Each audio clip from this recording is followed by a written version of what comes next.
finish, as Cameron would say.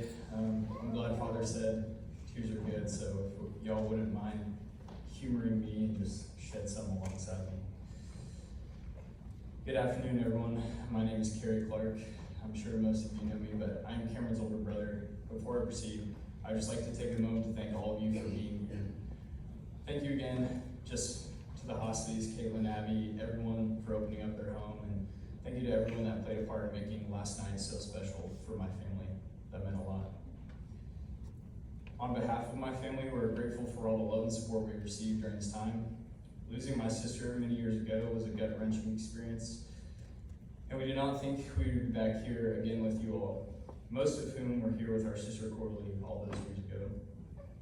Man, Cameron, he lived a lifetime in 24 years, as most of you know. It truly is a blessing to love someone so deeply and to be hurt so badly when they are gone. The shortest verse in the Bible appears in John 11:35.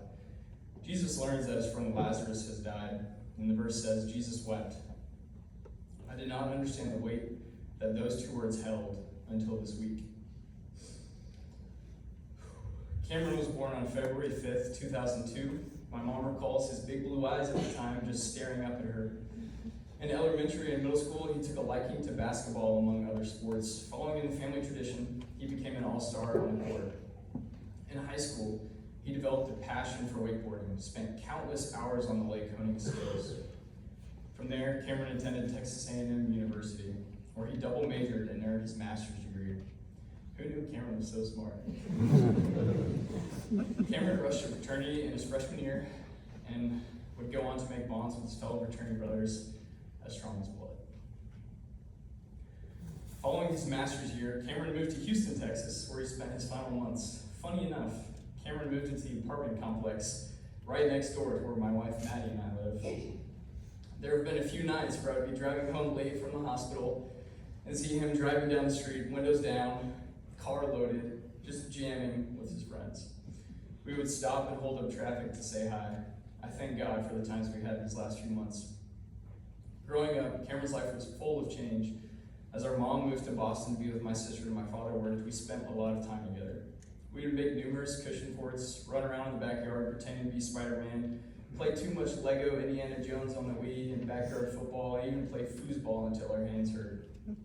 Through all the heartache and inconsistency of that time, we had each other, and that was enough. Not only did we have each other, but another constant was my mom's habit of dressing Cameron and me in the same clothes. On Christmas, Easter Sunday, family vacations, or the first day of school, our mother would always make sure we had the same outfit. As we grew older and moved out of the house, we thought we were finally free of looking the same. However, Cameron and I would show up to dinner at Porter's in College Station or go out to dinner in Florida or family vacation. We'd show up and we'd be wearing the same or very similar clothes. On Cameron's college graduation day, we even showed up with the exact same pair of boots. We would always laugh, and it really peaked when we both had the same car for the last 2 years. Cameron and I had a basketball coach early on named Randy Spears. He was a Marine Corps veteran, which is probably all I need to say. However, he drilled into our heads that practice does not make perfect, practice makes permanent. Cameron took that to heart, even as a young fourth grader, and would come home from school, set up cones in the driveway, and practice. He would do the same for soccer, and in high school, you could always find him in our yard throwing hundreds of footballs into a net. We would always joke that if he had my height, he would play college football or even make it to the NFL, playing quarterback for the New England Patriots. Now, I don't know what that says about me, but I sure believed it was true for him. Cameron went the extra mile, not only in his athletic endeavors, but also in the ways he loved others. One Christmas, when we were in elementary school, Cameron gave a present to the whole family. He had taken multiple pieces of green and red paper, glued pictures of our family to each, and connected them to form a massive family tapestry. As he grew, that heart only got bigger. He would always take care of reservations on family trips. He would be the one to tuck you in after a long night or give you one of his bear hugs, even when you didn't ask for one. 3 months ago, Cameron went to Chick-fil-A with minimal gas in his tank. Remember this, it'll come into play later. Again, being the kind-hearted person that he was, he let the car go in front of him in line. As the car then pulled up to the window, confetti went flying into the air out of nowhere. All of the employees came out of Chick-fil-A, stopped the whole line, and just started cheering. That car Cameron let in front of him was their 1 millionth customer.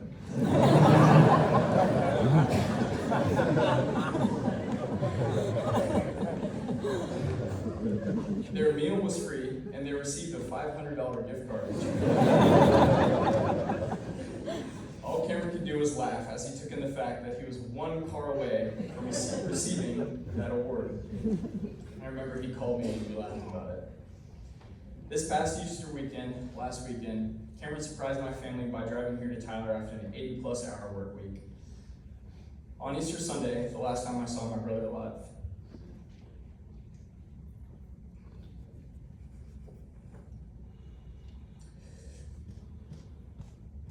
We were celebrating our Savior at the Bison's home. My nephew Jack was preparing for his first Easter egg hunt. Cameron, again, being the big-hearted man that he was, jumped at the idea of hiding the eggs for baby Jack. While my nephew was hidden from seeing the eggs, Cameron did his best Easter bunny impression and placed eggs all over the yard. Albeit, Cameron's impression of the Easter bunny was maybe not quite the cute and furry one we all think of, but he put on that big smile of his and made my nephew's first Easter egg hunt one to remember. But that was Cameron. Cameron took life on head first. I remember when my cousin Dan and his friends Dylan and Garrett, who were world-class water skiers, came to our lake house when we were younger. Cameron wanted to learn how to do a flip on the wakeboard, naturally. We were maybe 13 at the time, so Dan and his friends took us out on the boat and started talking to Cameron. Cameron and the rest of the boat were wondering what they would have him do. What is the first step? Dylan told Cameron that the first step would be for him to jump the wake and land upside down.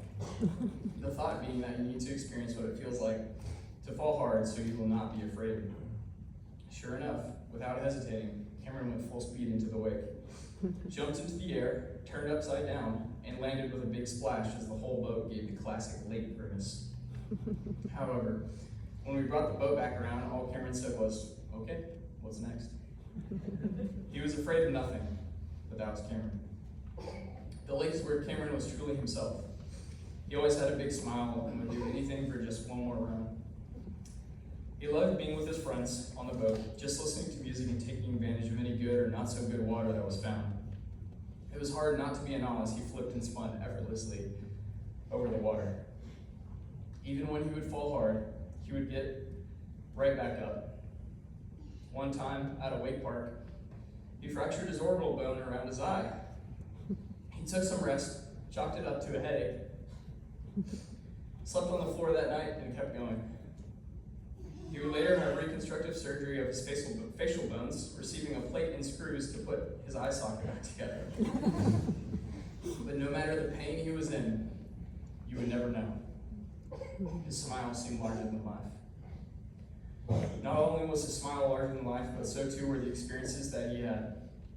It always seemed like Cameron was meeting one famous person after the next. Whether he ran into Luke Bryan coming out of the back of a restaurant, spending time at Lance Armstrong's house, meeting Kevin Durant, or more recently, meeting some of the world's best tennis players at the Clay Court Tennis Social in Houston. Cameron never met a stranger. Even if you only interacted with him one time, for better or worse, you remembered him. Hey, but that was Cameron. And just to conclude,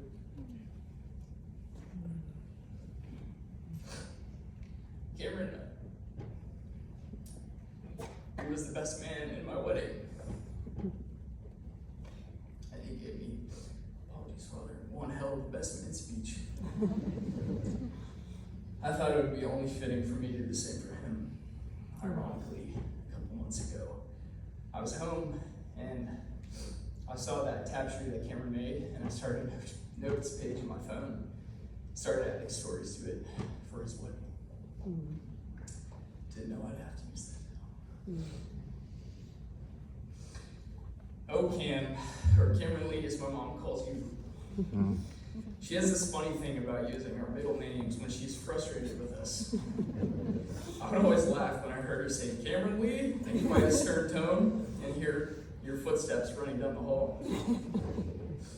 You have always been a light in our family. Your smile has always lit up our household. My whole life, I've been told that you looked up to me, my family, friends, teachers, and coaches. It would always make me smile. But Cameron, I want you to know how much I look up to you. I admire your willingness to go above and beyond for others. Whether it's the 10-year-old kid who shows up to our boathouse on a canoe and you let him use your driver to hit a golf ball and he ends up hitting the dock, or taking care of Caitlin when she has hard nights, tucking her into bed and joking with her, or the way you would walk into a room of strangers and somehow, some way, by the end of the night, they would be willing to do anything for you.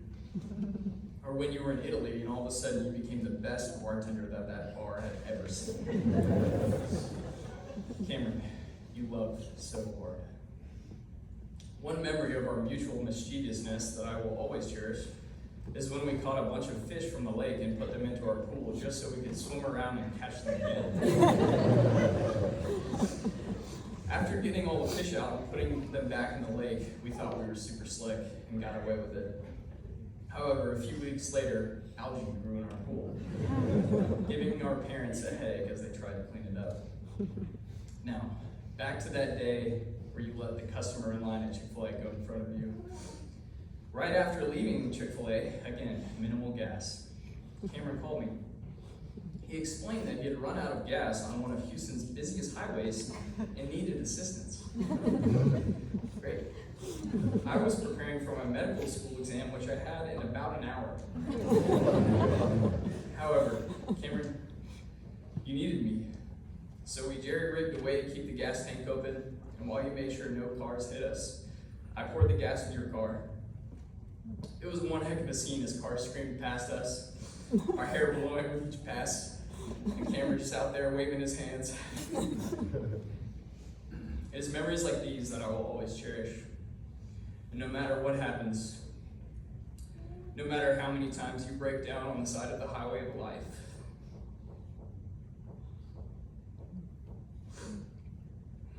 I will be there. And I know that you will always be there too.